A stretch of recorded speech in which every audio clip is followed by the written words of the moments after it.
Boa tarde, bem-vindos a esta sessão. O meu nome é Nuno Artur Silva e hoje vou conversar com o Nuno Costa Santos sobre a obra dele e sobre enfim, as ideias dele sobre a questão literária e os seus arredores. O Nuno Costa Santos é escritor, é a palavra mais genérica que podemos usar para descrever o que ele faz, mas também dentro das variações que hoje em dia é a atividade de escritor, o Nuno tem de facto já feito muitas variações de género. Declaração prévia, nós somos amigos, conhecemos em Lisboa há muitos anos, somos de gerações diferentes, eu sou mais velho, ele nasceu em 74, portanto está a comemorar, tal como a nossa Revolução, os seus 50 anos, aquilo que eu poderia dizer sobre o Nuno, à partida e de maneira muito sintética, é que o Nuno é um dos escritores que eu conheço que é mais fácil de identificar e de criar um estilo, ou seja, ele criou de facto um estilo, eu quase que posso dizer, de algumas coisas que ele tem, que é, bom, isto é Nuno Costa Santos típico. E ele foi o criador de uma palavra que se tornou depois uma rubrica que ele fez em livro, fez em televisão, fez muitas variações. A palavra é melancómico. O melancómico é uma personagem que o Nuno criou e que, de certa maneira, é um alter ego e que começou por ser um livro de aforismos, e já vamos falar dos aforismos, porque ele é um grande cultor dos aforismos, das frases curtas, um pouco na linha do grande humorista de língua portuguesa, Milo Fernandes. Mas o Nuno acrescentou-lhe um toque que podemos dizer, se há um humor português, se é que podemos definir um humor português, ele é esse humor que está concentrado nesta palavra melancómico, que é simultaneamente cómico e melancólico. E o Nuno representa para mim sempre um pouco essa síntese entre as duas coisas. Bom, como podem ver pelos livros que estão ali e por outros, o Nuno, entre outras coisas, é um grande autor de títulos. Títulos de livros, títulos de rubricas, títulos, por exemplo, aforismos de pastelaria. Por exemplo, Céu Nublado com Poucas Abertas. Há vários títulos do Nuno Costa Santos que são eles já de si um programa, ou seja, só o título já abre um caminho. Mas, Nuno, bem-vindo e para já começava por te perguntar se te identificas com esta espécie de descrição que eu fiz de ti, no sentido de que és essencialmente tu próprio melancómico. Sim, boa tarde. Obrigado por terem vindo. Sim, eu sempre valorizei a melancolia, essa arte, e o humor. E como são dois lados constitucionais da minha pessoa, da minha figura, do meu modo de ser, eu cruzo-os nessa personagem melancómico, mas também no dia-a-dia, né? Nas conversas ocasionais. Portanto, isto no fundo é a transformação em arte, digamos assim, dos meus pequenos dramas. É uma tentativa de salvação para o mal de viver, mas não é o mal de viver no sentido a morte, a paixão, o medo de morrer. Não, são as pequenas coisas que se revelam no cotidiano e que podem ter uma transcendência que caminhe para isso, mas não se revelam de forma assim tão dramática, se quiser. O grande género poético japonês é os haikus, ou os haikai, aquelas frasezinhas. Eu diria que o equivalente aqui é este aforismo cómico-trágico, mas nunca chega a ser trágico, é cómico-melancómico. E o Nuno, condição muito importante, que é fundamental dizer, o Nuno é açoriano. E isto não é apenas uma descrição do local de origem, Made in Açores. É também uma descrição, também ele todo um programa de vida. Ele falará mais sobre ser açoriano, no sentido em que ser açoriano traz também uma ideia de ilha e uma ideia de... e uma das definições que ele tem dele próprio também é entre a ilha e o bairro. Ou seja, ele quando vem estudar para Lisboa Direito e depois é mais um daqueles inúmeras pessoas que vão para Direito e depois acabam por fazer outra coisa, felizmente para nós.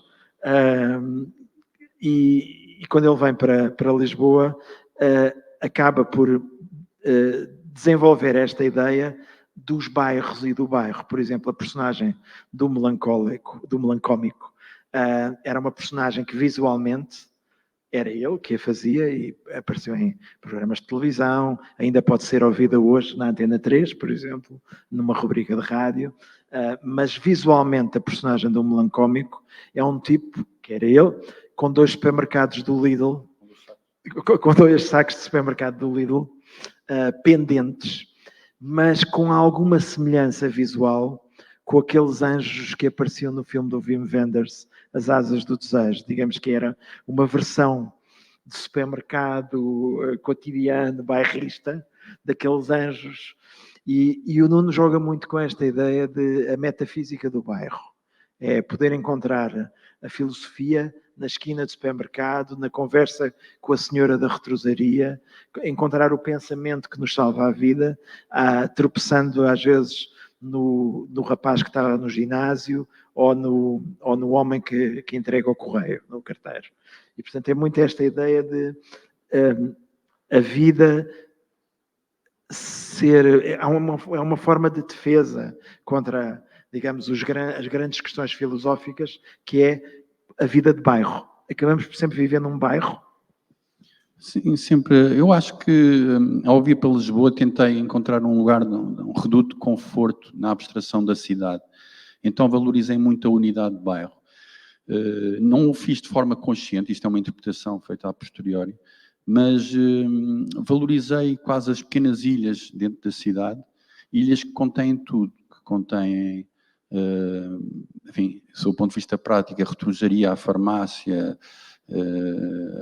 a casa onde se fazia a lotaria, o quiosque, enfim, todas essas componentes práticas da vida, mas sobretudo a pequena história, a pequena revelação, aquilo que muitas vezes não é valorizado, mas que eu acho que é muito revelador de um povo, por exemplo. Falavas do lado português, sim.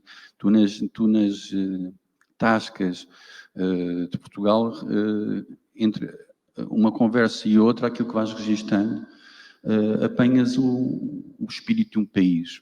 Este melancómico foi criado em Lisboa, portanto, tem muito a ver também com uma certa Lisboa, que ainda existe, mas está a extinguir-se de certa forma, onde, cá está, num reduto muito pequeno, as personagens, personagens revelam-se e são capazes de uma sabedoria até muito, muito interessante e muito valorizável. Claro que já falámos disso algumas vezes, eu valorizo muito autores como Alexandre O'Neill, para além deste mestre, sob o ponto de vista formal do Milor, sem dúvida. O Dinis Machado, que é o teu Dinis Machado, também me interessa bastante. E os cronistas, o Manuel António Pina, por exemplo, não como poeta, especificamente, mas mais como cronista. A ideia de que a pequena história pode revelar, e a dona Bina, não é? O Márcio, essas personagens de bairro, podem conter em si uma sabedoria que outros não terão. Uma das coisas que é importante também saber é que o Nuno tem feito biografias de escritores portugueses e tem partido de histórias reais, mas o que é interessante, sendo ótimas biografias, por exemplo, a que ele fez do Fernando Assis Pacheco ou a que ele fez do Rui Belo, são também formas de falar um pouco daquilo que te interessa e às vezes até de ti próprio também. A última aventura literária do Nuno é um livro sobre o Jacques Brel, o cantor belga, e a sua passagem episódica nos Açores, quando o Brel já era famoso e estava já doente, e que parou na Horta, na ilha, na cidade da Horta, no Faial, e ficou doente e teve que ser assistido por um médico, e havia um médico açoriano que tinha raízes belgas, aliás, e acabou por haver ali uma amizade, e portanto o Nuno conta essa história do Borrell, usando para título um dos versos, salvo erro, da primeira canção do Borrell, não é? Que é como um marinheiro, eu partirei. E este título e esta história sobre o Borrell, eu quase que aposto que te interessou, porque também é um pouco reveste nesta ideia de como um marinheiro eu partirei, tu também que vieste dos Açores. Conta lá porque é que te interessaste tanto nesta história do Borrell, o Jacques Borrell, portanto, que era o grande cantor na altura, estamos a falar, este encontro foi em 74, em setembro, 74, portanto há 50 anos quase, na ilha do Faial, e foi uma passagem episódica do Borrell, quando ele já era rico, famoso, antes de ir para as Ilhas Marquesas, onde ele acabou por morrer. Uma nota só para comentar o facto de realmente eu relacionar-me muito com os meus biografados e até no estilo com que aborda a biografia, que tu falaste do Assis Pacheco, eu não fiz uma biografia no sentido da maiúscula biografia, mas sim uma crónica biográfica, que acho que é o género, a crónica que dialoga melhor com os livros dele. A história do Jacques Brel, quando eu soube que o Jacques Brel tinha passado pelos Açores em 74, que tinha conhecido um médico que não o reconheceu imediatamente, fazendo com que ele próprio, o Jacques Brel, cumprisse a fantasia de não ser conhecido, ele queria fugir dos holofotes e de toda os... O médico, quando o viu pela primeira vez, foi tratá-lo porque ele estava com gripe e não reconheceu o Borrell, e foi isso que terá feito o Borrell, ele próprio, aceitar o convite para ir jantar depois à casa do médico, porque se ele o tivesse reconhecido, quem ele teria a convidar era o músico Jacques Brel, muito famoso. E afinal, quem o médico convidou foi aquele tipo belga de quem ele tratou e estava ali mais ou menos sozinho na ilha. Sim, foi portanto, o médico que conhecia Jacques Brel, mas não estava familiarizado ali na horta daquele tempo com a figura dele, possivelmente, quando viu o homem desgrenhado e atista como todos os outros ali naquele lugar, que ainda hoje, se a gente for ao Peter, encontramos esses homens, que é muito interessante, homens que não têm smartphone na mão e que estão um bocadinho fora do mundo. Ele não reconheceu, mas o genro dele, que era mais novo, um homem lutador, combativo, foi depois jornalista do JR, é que disse, aquele ali é o Jacques Brel. E então o médico diz, o Jacques Brel, ele vai dizer que eu o convidei para ir lá à casa porque ele é famoso. O que é que eu vi nesta história? Vi uma saudável ingenuidade, a possibilidade da amizade, mesmo que breve, a cumplicidade entre homens tout court, dois homens no meio do Atlântico. Também interessou-me a fantasmagoria da cabeça do Brel nessa altura.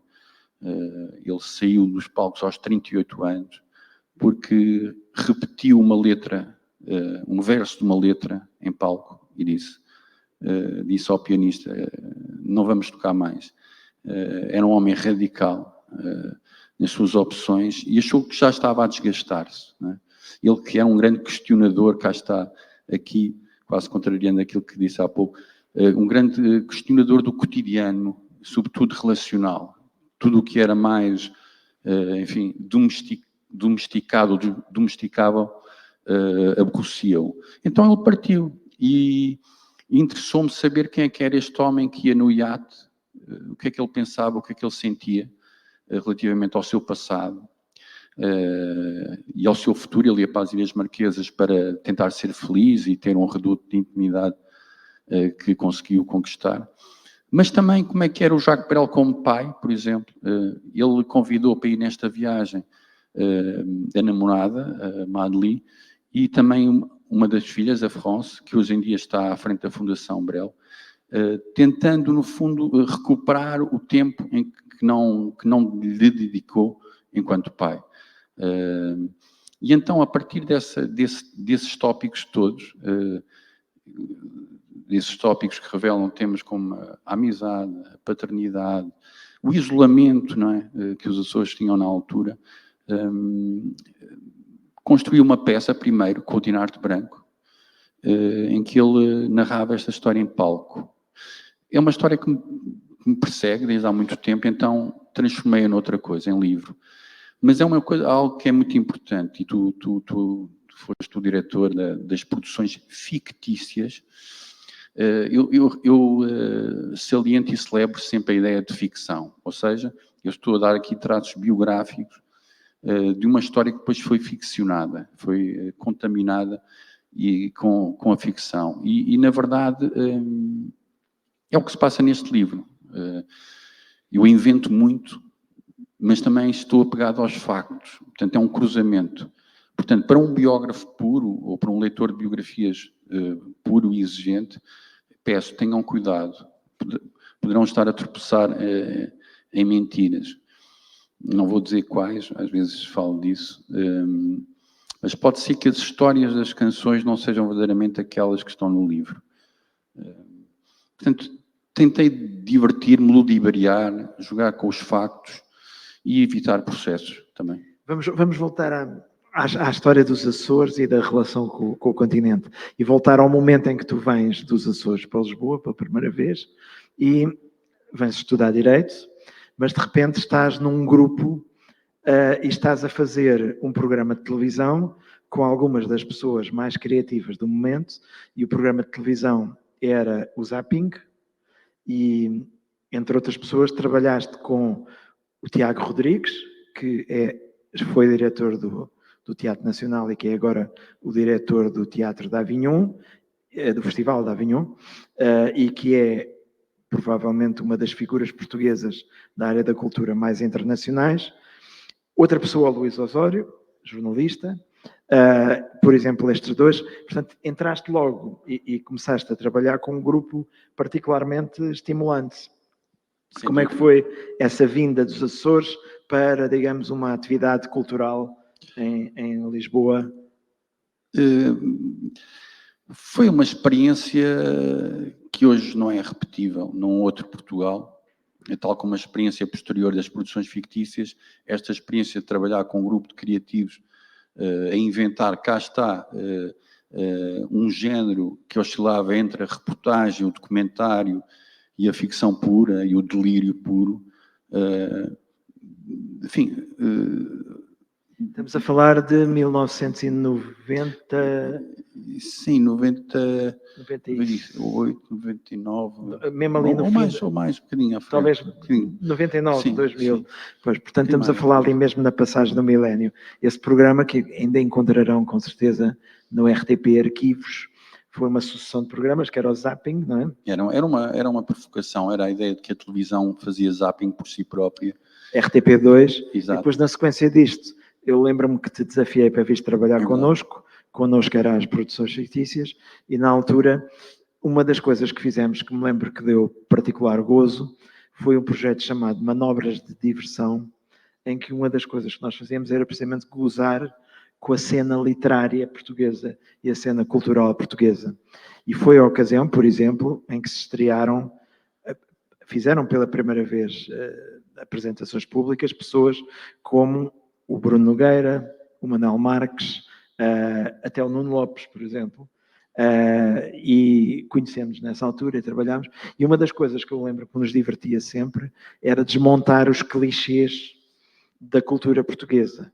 E, por exemplo, lembro-me em particular de uma coisa que fizemos sobre a Feira do Livro e sobre aqueles rituais dos escritores sentados a dar autógrafos. Isso.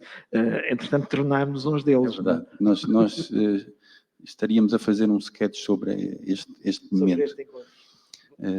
Mas eu tenho lembrado com muita saudade, como se costuma dizer, aquilo que fizemos, por exemplo, na Casa Fernando Pessoa. Nós fomos à Casa Fernando Pessoa gozar com o Fernando Pessoa, de uma forma bastante... Enfim, nós gostamos de Fernando Pessoa, mas por isso é que ele merecia um gozo, uma gargalhada maior. Eram enfim, com humor, cá está, politicamente incorreto aqui e ali, sem receios. E na verdade aquilo nos divertiu-nos muito. Eu era capaz de continuar a fazer isso, porque eu acho que a vida literária e os mecanismos da vida literária e todos os rituais são suscetíveis de muita comédia. Isso leva-me ao que eu gostava de perguntar a seguir, que é precisamente como é que vês o desenvolvimento da vida literária em Portugal? Como é que é hoje, digamos, este mundo? Como é que tu te inseres nele? Sim. Que é este mundo de escrever livros e depois fazer como os músicos, não é? Hoje os escritores também fazem os concertos ao vivo, que são estas coisas, que é a participação em debates, conversas, conferências, mesas redondas. Como é que vês a cena literária portuguesa hoje? Está boa e recomenda-se, ou continua com muita coisa para ser gozada? Certamente. Na verdade, e no outro dia estava a falar com o editor, há aqui uma realidade sobre a cena literária portuguesa que é a seguinte. Na verdade, sob o ponto de vista das vendas, são muito poucos os escritores que existem, digamos assim. Depois há uma camada muito extensa de escritores que não se destacam sob o ponto de vista da comunicação e de chegar às pessoas, não por defeito deles, mas porque se calhar não praticam algum jogo do mercado. Mas, na verdade, o que eu sinto é que realmente, voltando à ideia anterior, há um conjunto de rituais, algo que compôs aqui e ali, e sobretudo esta ideia das pessoas se atribuírem uma importância maior do que realmente têm. Faz-me lembrar aquela pergunta que tu gostas de fazer citando o Dinis Machado, que é qual é o lado cómico disto, não é? Acho que temos bons autores, continuamos a ser um povo essencialmente lírico, não é?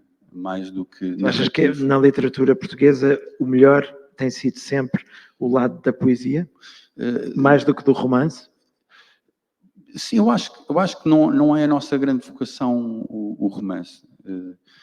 E também o facto de não valorizarmos muito o humor, por exemplo, como existe em Inglaterra, nos Estados Unidos, também acho que pode prejudicar isso. A ideia de eu vou escrever o romance como se fosse uma espécie de matrimónio da literatura. Também isso poderá prejudicar-nos. Agora, aqui e ali, há autores que me interessam, que no fundo também desconstroem a ideia de romance. E o lirismo, sim, somos um povo essencialmente lírico, e não quer dizer que eu aprecie, que goste do descontrole e do desvario lírico ou sentimental português. Também não é esta a poesia que me interessa. Mas, por exemplo, aquela poesia inaugurada pelo Fernando Pessoa, que é uma poesia, enfim, muito diversa, mas que tem o sentido da contingência de si própria e que, na verdade, só assim, com a diversidade dos heterónimos, é que se consegue expressar, relativizando cada um deles. Não é? É interessante que o Fernando Pessoa, sendo um poeta tão esmagador, tão grande, e se calhar por causa disso, não tem seguidores. É muito difícil dizer, talvez com a exceção do Manuel António Pina, que o Fernando Pessoa tem imitadores ou seguidores ou pessoas que foram no estilo dele, pensando na importância brutal, decisiva que ele teve na literatura portuguesa. Se calhar é por ser tão importante, tão esmagador, tão grande e tão diverso o património do Pessoa, que não deu para haver ninguém naquela linha, não é? Sim. Tirando o Manuel António eu acho que ele trouxe a relação com a língua inglesa, que de facto não existe na maior parte da poesia portuguesa. Enfim, mesmo. E achas que isso foi determinante, no caso do Fernando Pessoa, ele ter tido uma educação até aos 17 anos Sim. em língua inglesa, porque, como sabem, ele viveu na África do Sul com a mãe e, portanto, teve uma educação inglesa e isso marcou para sempre. Sim. E o grande influenciador do Fernando Pessoa, aquele que talvez é mais marcante no desenvolvimento dele, é o Walt Whitman, que é um poeta americano, e aquele género torrencial do Walt Whitman, heterónimos, exato. que não é muito comum para o modelo português. O Fernando Pessoa era filho de uma açoriana, pronto, aqui um momento clubista, de uma terceirense. Viajou muito pouco, mas um dos sítios onde esteve foi Angra do Heroísmo, e ele tinha 13 anos, e uma das coisas, ele já revelava alguma vocação criativa, e uma das coisas que fez nessa altura, criativa, foi um jornal satírico, em que ele inventava todos os autores dos artigos. Também jogou com a ideia de um temporal, quase que criou um heterónimo, que era o Pancrácio, quase que é uma figura... Mas isso com 13 anos? 13 anos. Mas repara, o que é que eu vou fazer quando... Não havia telemóveis. Não havia telemóveis, não havia Game Boy nem PlayStation. Mas repara, ele podia ter revelado aí aos 13 anos, no início da adolescência, digamos, uma vocação para fazer uma redação mais existencial, melancólica, que também existiu num poema que ele escreveu lá, mas não deixou de fazer um jornal satírico. Eu acho que isso é raro. Nesse sentido, achas que ele não era muito português? Não, nesse... Sim, ele cruzou essa vocação mais original e que bebeu, do seu ponto de vista, das influências nos anglo-saxónicos, com um olhar sobre o seu tempo, sobre as tendências do seu tempo, sobre a tecnologia, a ideologia, etc. E em particular no livro do Desassossego, sobre Lisboa, não a do Cesário Verde, mas do Cesário Cinzento, se quiseres. Sim, embora ele seja muito influenciado pelo Cesário Verde também. Os Açores, para ti, continuam a ser também essenciais e tens sido, digamos, embora, se é que podemos dizer assim, um embaixador dos Açores no continente, digamos assim. Organizas um festival literário nos Açores, uma revista, fazes sempre muito a defesa dos escritores açorianos. É quase como se os Açores, sendo do mesmo país, fosse um país à parte. Ainda continuas a sentir isso? Continuo, sem dúvida. A maior parte dos escritores que vingaram cá, açorianos, tiveram que transpor, do seu ponto de vista físico, a barreira do mar. E eu privilegio um cânon, digamos, por organizar ainda, ou por aprofundar, já está organizado por outra geração, de escritores que eu acho que têm muita qualidade, e poderei dizer, sei lá, 7, 8 escritores que eu acho que têm muita qualidade, que hoje estão na casa dos 70, ou estariam, se estivessem vivos, no caso dos 80 ou 90, que nunca foram reconhecidos. E eu tenho um bocadinho esta ideia de tentar solucionar à minha medida um bocadinho desse problema. Sim, porque nós dos Açores conhecemos, e agora ultimamente tem sido muito falados, obviamente, Natália Correia, que foi o ano passado, ou este ano foi o centenário, não é? Natália Correia, é claro, o Vitorino Nemésio, que ficou conhecido, sobretudo também por causa do programa de televisão, mas não só. Estes dois são nomes fortíssimos. O Antero, anterior a eles, não é? E depois, se calhar, um pouco mais novos, pessoas como o João de Melo ou como o Onésimo, que é uma grande figura açoriana, o Onésimo Teotónio de Almeida, que é professor na América, mas é, digamos, sobretudo um grande intelectual açoriano e lá está, com um grande sentido de humor. É uma das figuras. Mas diz-me outros que não tendo tanto esse reconhecimento, tu sentes que poderiam ser mais reconhecidos? Por exemplo, há um escritor que é o José Martins Garcia, que por acaso tem uma pequena biografia intelectual sobre o Nemésio, que acho que escreveu um dos grandes romances sobre a guerra colonial, e outros de índole mais ou menos satírica, e com um rasgo formal e substancial muito grandes, e que não é reconhecido. O Urbano Petencourt, um poeta e um narrador, que também com o sentido da concisão e que cruza a melancolia e a ironia, também acho que é um autor que merece ser reconhecido. O Onésimo levou muito tempo a ser conhecido e a ser reconhecido em Portugal, talvez por praticar aos olhos da inteligência portuguesa demasiado o humor, como é que um professor universitário pratica o humor.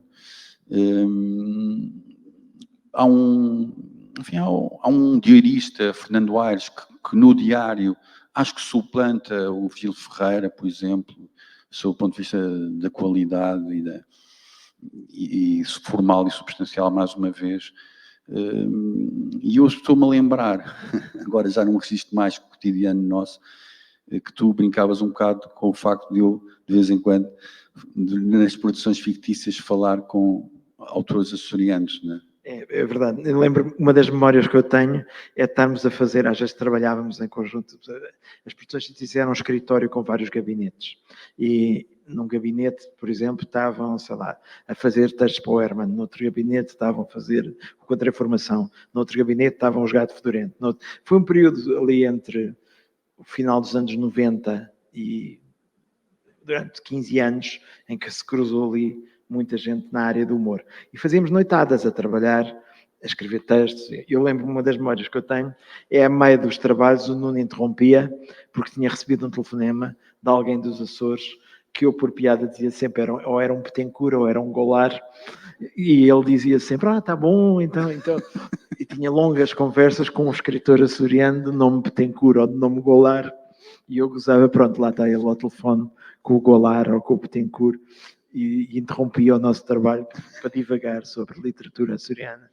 Mas, enfim. Por acaso, eu nessa altura falava sobretudo com o Dias de Mel, que era um escritor baleeiro, digamos assim, também não foi muito reconhecido, que representou uma espécie de neorrealismo baleeiro. Ele descendia de baleeiros do Pico, e era sobretudo com ele. Ele na altura tinha 80 e tal, depois caminhou para os 90 e tal, e eu, a partir do momento em que o entrevistei para ler, tornámos-nos amigos. E ele passava uma grande parte do ano no Pico, com o seu cachimbo, numa casinha virada para o mar, e era talvez aí nessa altura que eu falava mais com ele, talvez para colmatar a necessidade que ele tinha de falar com pessoas. Sim, tu falaste há pouco que esta ideia de teres desenvolvido este bairro do melancómico foi uma espécie de recuperares a ideia de Ilhéu. E, portanto, a ideia de já não estás nos Açores, estás na grande cidade de Lisboa, a capital, mas a tua ilha passa a ser o teu bairro. Portanto, tu identificas-te muito com esta lógica de proximidade, não é? Da comunidade local, mesmo no meio da metrópole contemporânea, feérica, cheia de telemóveis e de ecrãs. Tu sentes sempre a necessidade de te refugiar num ambiente quase de condomínio, para citar também outro livro teu, que tem a ver com a lógica do condomínio. Sim, eu escrevi esse pequeno livro de humor para, cá está, tentar salvar-me, como todos nós, das reuniões de condomínio, não é? Eu insularizei a cidade, cá está, volto a dizer, é uma interpretação que faço a posteriori, e de facto eu acho que Portugal, o melhor de Portugal não é grande, porque Portugal não é grande. Então, Portugal, quando se arma em grande, não chega lá. O melhor de Portugal é a praceta, é o beco. Então vamos lá ver, o que é o melhor de Portugal agora? Tu que sempre foste um leitor atento e também um ouvinte atento, porque uma das tuas características é também a ligação à música, nomeadamente à música pop. Sempre tiveste, o Nuno sempre foi um dos mais atualizados ouvintes que eu conheço, tipo, que é a pessoa a quem se pergunta, então o que é que há aí agora de novo para ouvir? E, por exemplo, ainda a última vez que eu estive nos Açores, entre os vários convidados literários do tal festival Arquipélago, está uma banda nova-iorquina recentíssima que o Nuno descobriu e convidou de repente para ir tocar aos Açores. Portanto, para ti que continuas a ter os ouvidos atentos, quer à literatura, quer à música, e pegando na tua deixa de o melhor de Portugal, o que é que este país agora tem de melhor neste momento em termos culturais? É algo que se espalha por várias áreas, da musical. Eu nunca tive qualquer tipo de preconceito provinciano em relação à música portuguesa. Acho que temos ótimos músicos e apareceu o Samuel Lúria, uma geração que recriou, enfim, à sua maneira o rock e a pop. Por exemplo, aí na música vejo algo no melhor que Portugal tem. Neste momento é na música que se encontram algumas das melhores coisas. Desenvolve um pouco essa ideia de que o melhor que Portugal tem, às vezes é num formato não grandioso, não é? É num formato mais discreto. Podemos ir para o fado. As casas de fado são redutos, são cápsulas de melancolia, não é? E isso é uma maneira de nos revelarmos. Eu sempre questionei a ideia de Portugal querer se apresentar, cá está, por palavras em inglês, por deslumbres verbais da ocasião, perdendo esta genuinidade que eu acho que Portugal tem. Claro que eu gosto da impureza e gosto dos cruzamentos e do lado crioulo. Por exemplo, olha, indo ao lado crioulo, acho muito interessante aquela Lisboa africana que começou a emergir nos anos 90, em que o Agualusa narrou e mais tarde o Calaf. Aliás, há um excelente artigo do Calaf numa das ler sobre essa Lisboa que emergiu. Acho que ainda tem bastante para dar, mas na música já aparece bastante. E achas que ainda não aparece na literatura com a vitalidade que podia ter? Sim, à exceção de um outro autor, como já fala sempre dele, não é? Do Bruno Vieira Amaral, da Djamília. Acho que esta... É interessante porque, por exemplo, na literatura inglesa, muita da renovação da literatura inglesa passa pela periferia do antigo império. Ou seja, os escritores em língua inglesa que se revelaram nos últimos anos vêm quase sempre de países que eram os antigos países colonizados. Será que esse fenómeno também acontece em Portugal? Eu lembro-me, por exemplo, a Isabela Figueiredo, que vem de Moçambique, ou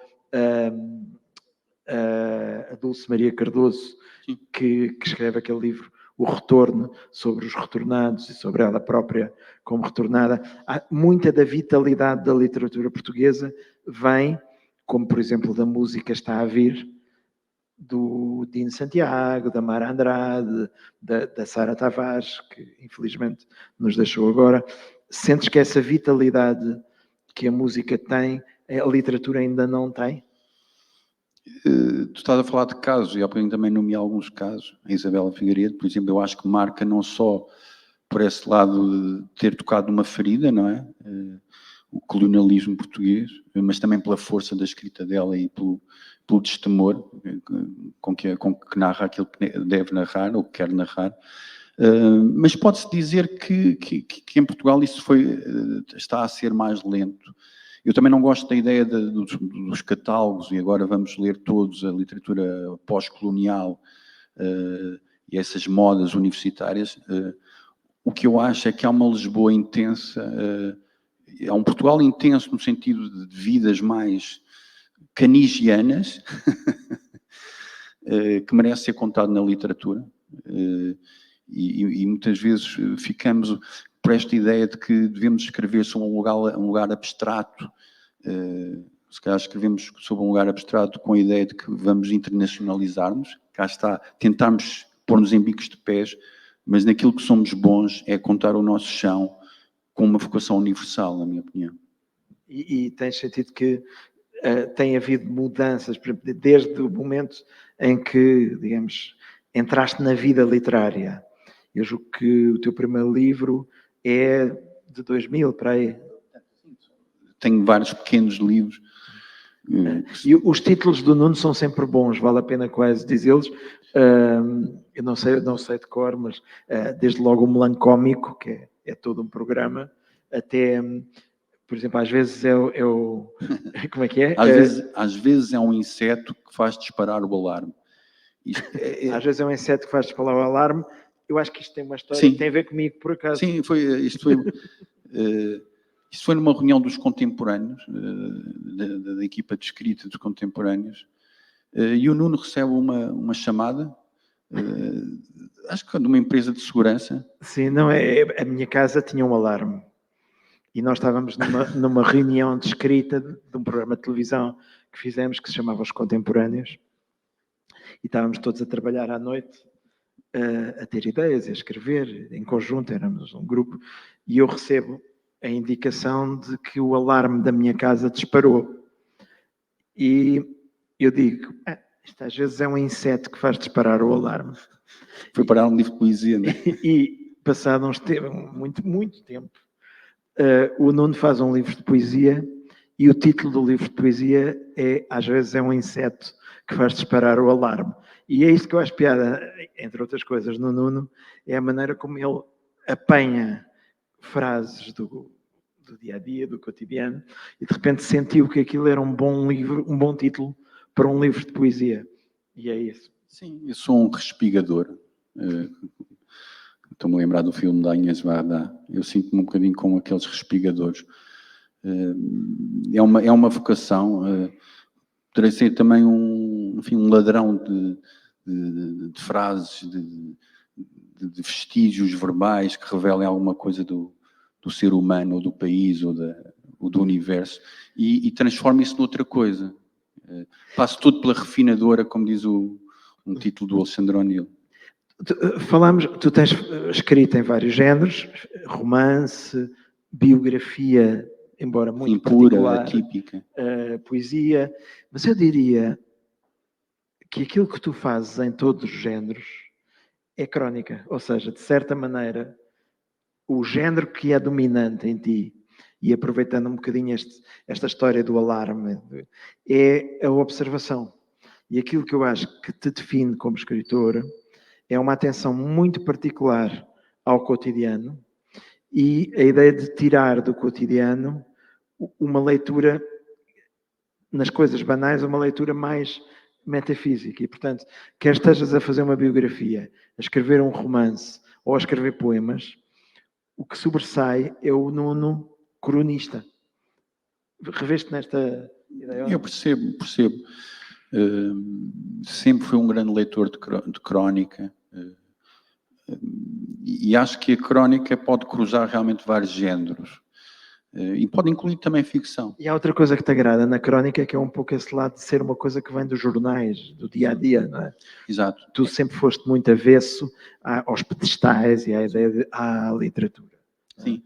Agora vamos fazer literatura, vamos escrever o grande romance. Sempre foste muito mais uma pessoa de ir escrevendo, digamos, as crónicas do dia-a-dia. Não é? Exato. Eu antes usava cadernos e estava sempre com um caderninho, agora... Era uma das características do Nuno, era estar sempre com um pequeno caderno e tomar notas absolutamente elegíveis, acho que até para ti, claro. sobre coisas que...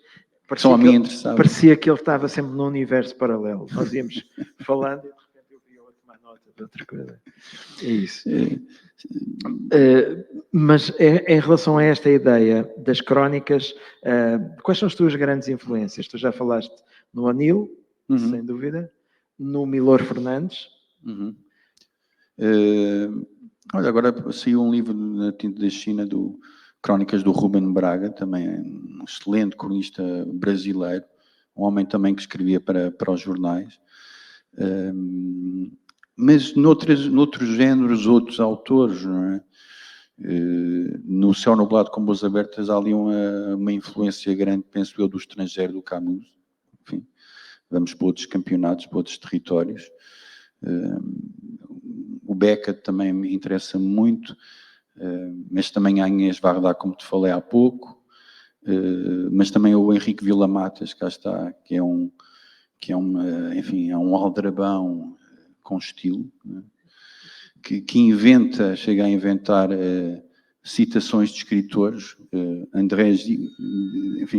Jean-Paul Sartre disse em tal sítio: a solidão é uma fome que me mata. E o Sartre não disse nada disso.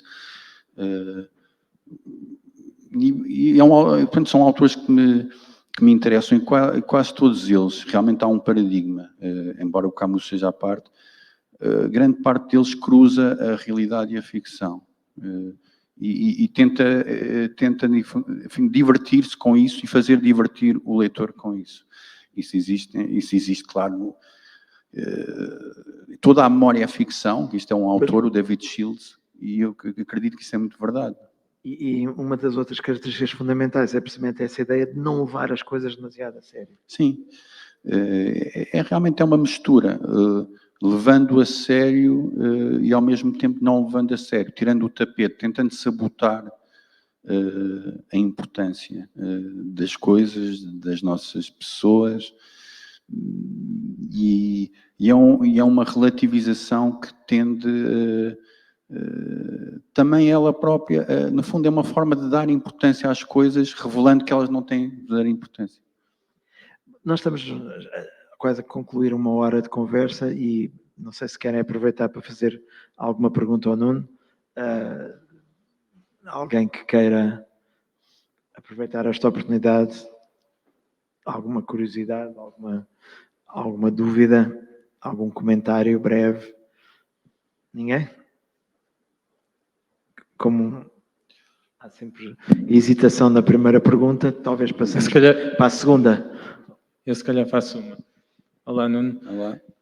Queria perceber um bocadinho, eu conheço muito o teu lado musical, que o Nuno Artur Silva falou há pouco, e sei que tens muito gosto pelo punk rock, pós-rock, agora esta onda toda dos Fontaines DC, os Viagra Boys, os Yard Act, e é engraçado imaginar-te a ir ao Berrel, não é? Pois. E queria que falasse um bocadinho do Berrel, mas enquanto música, aquilo que te fascina mais. Eu comecei a ouvir o Berrel através do meu pai, não é? Através das bobinas e dos cartuchos que ele ouvia, e lembro de ouvir o Berrel, primeiramente aí. Muito mais tarde também continuei a ouvi-lo, sobretudo através dos CDs, e realmente a música capturou-me pela intensidade performática, pela força da lírica, que também foi traduzida para português, quer num livro da Assíria Alvim, portanto está ali arrumado num livro da Assíria Alvim, quer por um homem que viveu nos Açores, o Sérgio Paixão. Para além dos arranjos, para além, enfim, do lado apaixonado que ele punha e que ele fazia com que os seus parceiros também imprimissem aquilo que faz. Tu falaste de algumas bandas de hoje que têm uma atitude punk, digamos assim, no sentido da crítica social, de uma não adequação. E, na verdade, o Jacques Brel era um grande punk. Era o maior punk de todos, não é? Cá está, não é preciso usar todo um artefactos ou adereços extravagantes. Ele costumava apresentar-se com um fato, às vezes em palco, para seres um punk. Ele era um punk no sentido do seu radicalismo pessoal, no sentido de eu tenho de ir, eu vou, no sentido de, isto já estou a parafraseá-lo, eu não estou à venda. Quando disseram se ele ia continuar com os espetáculos, há uma cena que pode-se ver no YouTube em que ele está a jantar com as pessoas e é um jornalista que o convoca e ele diz, eu não estou à venda e quero fazer aquilo que quero fazer. Ele foi tão punk, que ultrapassando a crítica que ele fez aos burgueses, enfim, aos padres conservadores, ultraconservadores, uma certa hipocrisia social. Ele foi um dos primeiros homens com destaque na arte a revelar a vulnerabilidade masculina perante a mulher. Eu estou a falar particularmente do Nemkit Pá, que é, digamos, é um homem a suplicar a uma mulher para não o deixar. E na altura a Edith Piaf achou isso, que um homem não se devia dar esta posição. Cá está. Que atitude mais punk haverá do que esta? Uma pessoa mostrar-se vulnerável perante a força da vida. E não podemos ligar diretamente as canções dele a episódios biográficos, mas podemos, e eu li muitas biografias, não fazendo essa ligação direta e total e completa, portanto, há ali uma inspiração muito grande naquilo que ele viveu, e viveu intensamente no período em que esteve nos espetáculos e no pós-espetáculo marítimo, com alguns retornos à França e à Bélgica. É isso. É isso. É curioso essa ideia de o Jacques Brel ter sido dos primeiros a mostrar a vulnerabilidade masculina. É uma forma de olhar para ele que é muito invulgar, ou seja, não é... Estou a falar de um artista que tinha uma dimensão muito presente, com grande projeção mediática, como se diz hoje. Não é? Exato.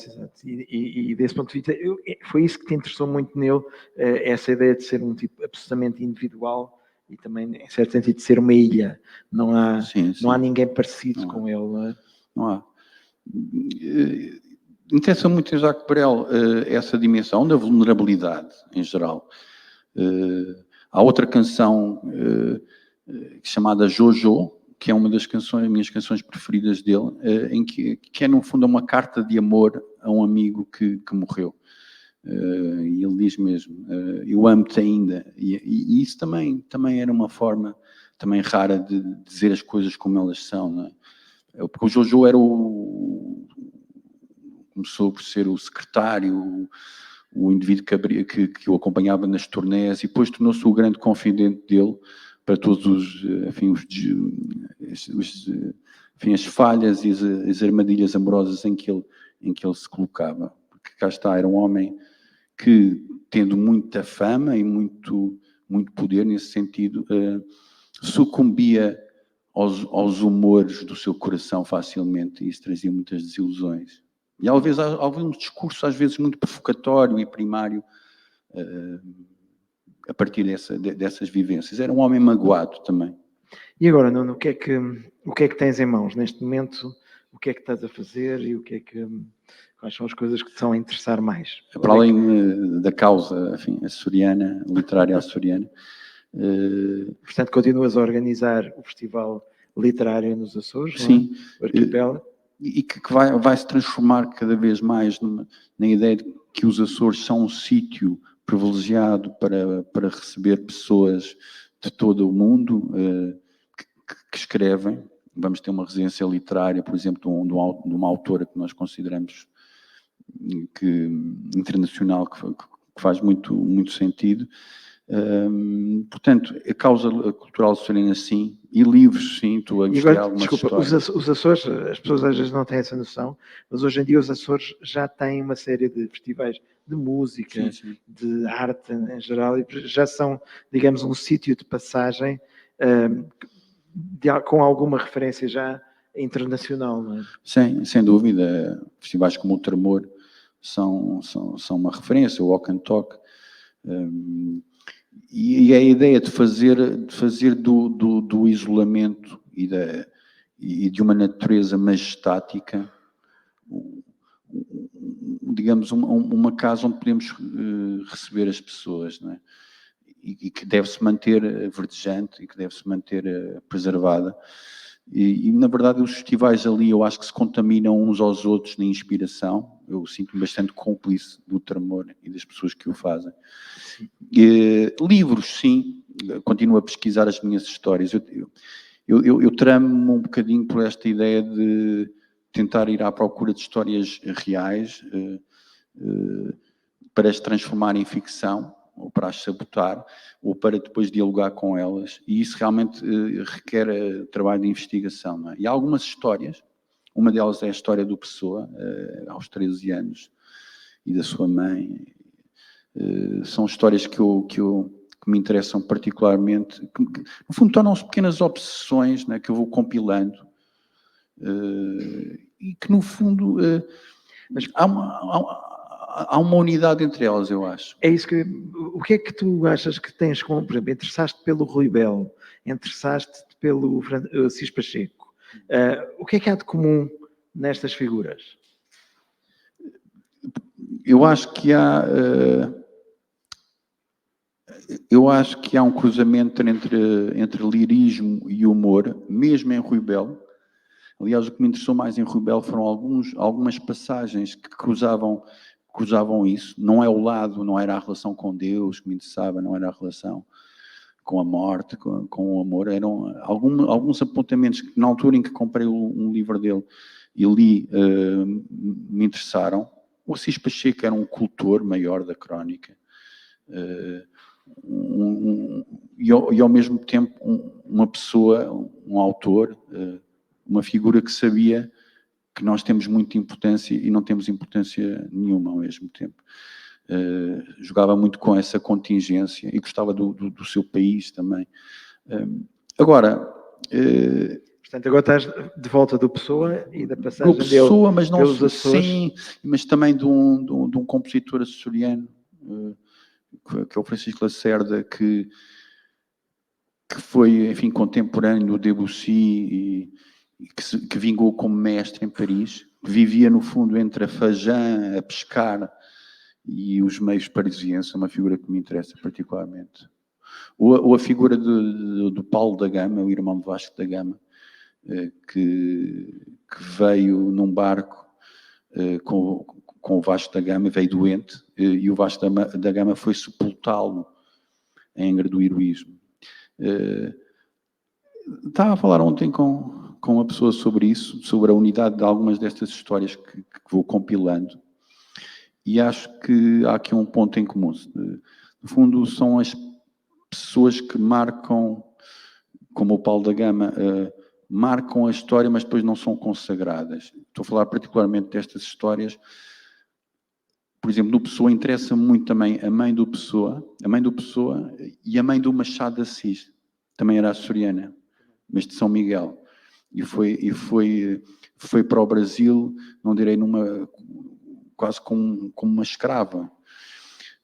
Cá está, o irmão do Vasco da Gama era o indivíduo que ia noutra nau, que digamos, temperava os desvarios do Vasco da Gama, e foi sepultado doente pelo irmão, mas não está na história.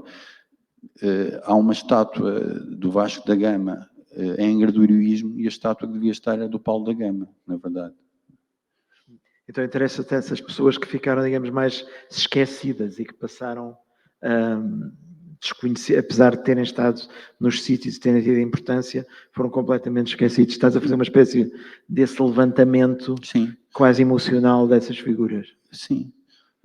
E se reparares, voltando ao início, as personagens do bairro não deixam de ser isso, não é? São personagens que dão a identidade a um lugar, que transportam a linguagem, transportam uma sabedoria, mas que são anónimos e que nunca terão a nossa devida gratidão, não é? Portanto, tento celebrá-las.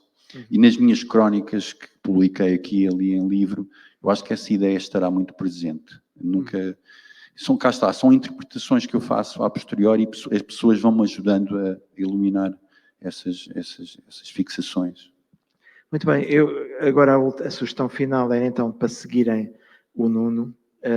Para já, pelo que eu sei, estás na Antena 3, sim, a fazer uma rubrica, o Melancómico. Sim, está num podcast agora, exatamente. Podem seguir no podcast, RTP Play. São rubricas com comentário, lá está, com os aforismos. Aforismos também, agora bastante música e alguma história do bairro que ainda vai aparecendo. Então, eu fui viver para os Açores, mas sempre mantendo esta ligação a Lisboa, onde vivem os meus filhos. E, portanto, estando entre esses dois mundos, é natural que o meu imaginário, aquilo que vá fazer até ao fim dos meus dias, tenha essa marca impura, digamos, da circulação entre estes dois lugares, entre a ilha e a urbe e a ilha. Ali podem encontrar dois dos livros do Nuno, o do Jacques Brel, precisamente, como o marinheiro partirei, e o céu, Nublado com Boas nublado com boas abertas, Que que é um romance. Não falámos muito dele, vamos só para... O Céu Nublado com Boas Abertas, só o título, eu gosto, acho que é uma história... Mais uma vez, é não apenas um título descritivo, mas é quase um programa, não é? Sim. E há bocadinho que falaste de títulos, eu falo de títulos. O Céu Nublado com Boas Abertas é a formulação tipo da meteorológica dos Açores. Quase que poderia ser posto em repeat e ninguém precisava de fazer Céu nublado com boas abertas, podendo ocorrer aguaceiros, enfim, tudo é permitido, não é? Tudo é possível. E de facto deve ser digamos, a formulação mais recorrente. E o meu pai me diz, já reparaste que imensos boletins meteorológicos são apresentados como céu nublado com boas abertas. E eu na altura estava a escrever o livro, que é um livro, enfim, que tem a sua densidade, se quiseres, mas também tem a sua comédia, talvez para iluminar essa densidade. Achei que era apropriado a uma história em que um neto dialoga com um avô que foi internado no Caramulo nos anos 40 do século passado e que teve uma vida de céu nublado com boas abertas, não é? Ou seja, uma vida a partir do momento doente com a tuberculose, mas também com a possibilidade de ter uma vida familiar, de ver os filhos nascer, de ver os netos crescer. Mas é isso, é mais que um programa meteorológico, é quase uma descrição existencial. Exato. Céu nublado com boas abertas, a vida. Exatamente, acho que a vida é essencialmente isto. Há sempre uma componente dolorosa, mesmo que as pessoas achem que está tudo bem, né? Mesmo com as alterações climáticas. Mesmo as alterações climáticas. Muito bem, então creio que ficamos por aqui. Muito obrigado a todos por terem vindo. Obrigado. E pronto, vão seguindo aqui o programa de convidados literários em Palmela. Até à próxima. Muito obrigado pelo convite.